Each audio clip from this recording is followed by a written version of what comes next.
আপনি কি জানেন বাংলাদেশের প্রায় ৯৫ বছর পুরনো একটি বিমানবন্দর আবারও চালু হতে যাচ্ছে? আর এই সিদ্ধান্ত ঘিরেই শুরু হয়েছে দেশ বিদেশে ব্যাপক আলোচনা ও সমালোচনা। প্রয়োজনীয়তা বৃদ্ধি পাবে, খুব স্বাভাবিক। লালমনিরহাট যে বিমানবন্দরটি, এটা অনেক পুরনো একটা বিমানবন্দর, এটা আগেই ছিল। বহু বছর ধরে বন্ধ থাকা লালমনিরহাট বিমানবন্দরকে পুনরায় চালু করার পরিকল্পনা নিয়েছে সরকার। সম্প্রতি সংসদে জানানো হয়েছে যে লালমনিরহাট বিমানবন্দরকে অভ্যন্তরীণ বিমানবন্দর হিসেবে চালুর পরিকল্পনা রয়েছে।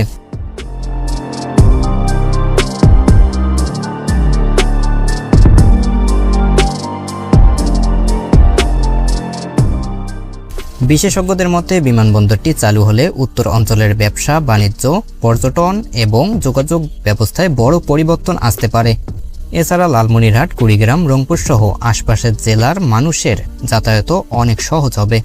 সবচেয়ে মজার বিষয় হলো বিমানবন্দরটি পুনরায় চালুর আলোচনা শুরু হওয়ার পর প্রতিবেশী ভারতেও এ নিয়ে ব্যাপক আলোচনা দেখা গেছে, কারণ ভারত সীমান্তের পাশেই এই বিমানবন্দরের অবস্থান।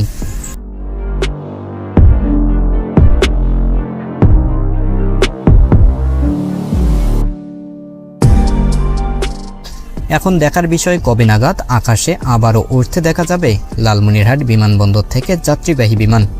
আপনার মতে লালমনিরহাট বিমানবন্দর চালু হলে উত্তরবঙ্গের কতটা উন্নয়ন হবে অবশ্যই কমেন্টে জানান। আর ভিডিওটি ভালো লাগলে লাইক, সাবস্ক্রাইব করে পাশে থাকুন।